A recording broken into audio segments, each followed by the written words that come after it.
Yo, what is up, guys? Welcome to the video. I hope your day is going great. Today we got some juicy leaks coming in. Atlanta is signing multiple players from Element Mystic. I will not confirm which players are joining, but it is a definite 1 through 3 players are being signed to the Atlanta roster, with potentially more coming in. I will confirm the players soon, maybe tonight, maybe tomorrow morning. This is the info I'm receiving from my sources. They say it is 100% happening, pen to paper, guys. And as we all know, my sources, they have been correct about everything up until this point. Absolutely no reason to doubt them. Now, this isn't the only information I am releasing about Atlanta, guys. They are also going to be 100% a mixed roster. So yes, they are picking 1 to 3 players up from Element Mystic, but we will also be seeing some Western players either from Europe, maybe from North America, maybe a mixture of both. Again, as more information comes out, I will obviously drop it for you guys ASAP, but this is what we know right now. So now, for those of you guys who do not know who Element Mystic is, let's go over their past so far. They are a Korean contenders team. They started out in season 1 and they had an absolutely amazing run in the group stage, finishing in overall 5-0 in match record and 18-2 in maps. So they only lost 2 maps out of 5 matches against teams like X6 Gaming, Metabellum, and Kong Du Panthera. An incredible group stage. Even going over to Group B, none of the teams are defeated. Runaway was the number 1 seed as well as 7,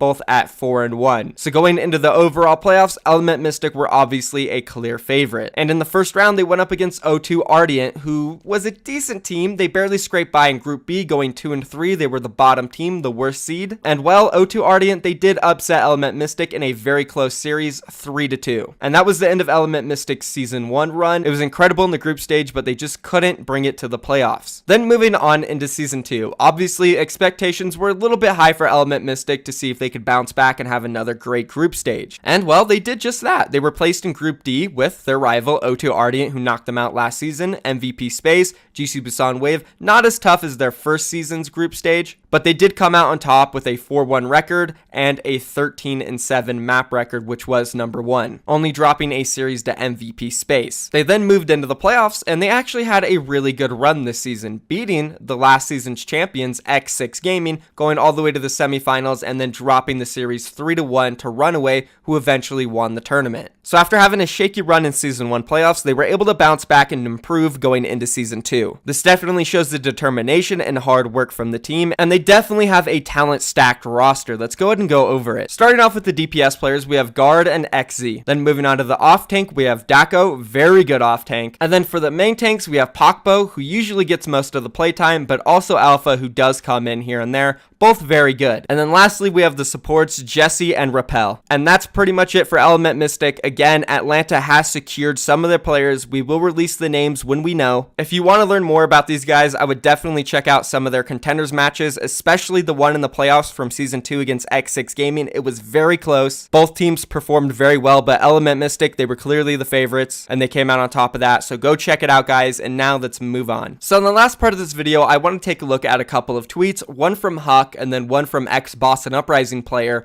Avast. This is what Huck tweeted out. I will be so disappointed if both Canadian Overwatch League teams are all Korean. Maybe I am biased, but I feel like Canada has a lot of talent and it would be a big letdown, at least to me personally. And then Avast responded to this and he said, a more reasonable take on the perception among many Western players, especially the ones at contender scene, feel that they don't even get an opportunity to try out for the Overwatch League teams because of a mindset of heading to Korea to scout talent rather than actually scouting for talent. And then down below, disclaimer, not saying this is the mindset among expansion Overwatch League teams or existing, simply a perception found in some of the community. Talent should be signed wherever it originates from. So what Avast is saying here is kind of important, and it's the fact that a lot of the North American and European contenders players feel like they're not even going to get a chance just because all of the Overwatch League teams talk about is Koreans. It's all that Reddit talks about. It's all that I talk about. We just mentioned how all these teams are going to want to get Koreans. Toronto, I already leaked it. They're expecting to go full Korean. Koreans won the Overwatch League. New York this, London that. And I can definitely understand how it might be scary as a contenders player in the Western scene, knowing that all these Koreans are going to be looked at first before you. And it's just not a healthy mindset to have as a player. And I definitely encourage any contenders players from the Western scene to be confident and know that if you do perform, you can get a spot on these teams. As I leaked in this video, Atlanta is going to be a mixed roster. There is space for Western players on that team. Reach out to them, send them them an email, message them on Twitter. If you are good enough and you perform in that trial, you will make the team. But that's going to be it, guys. I kind of just wanted to send a quick message there to all the Contenders players. Do not feel scared. You can make it. And if you guys did enjoy this video, you like the short, simple, straight to the point, no clickbait, none of that stuff, be sure to check out my Patreon. I'm going to continue to do this for a couple weeks. It is cutting into my financial gain, but I do think it's worth it to help my channel grow and just make a better viewing experience for all of you guys. So again, if you like it, go down, click the link to Patreon. It's super easy. You can get awesome rewards. Also, if you do enjoy my content and you can't support me through Patreon,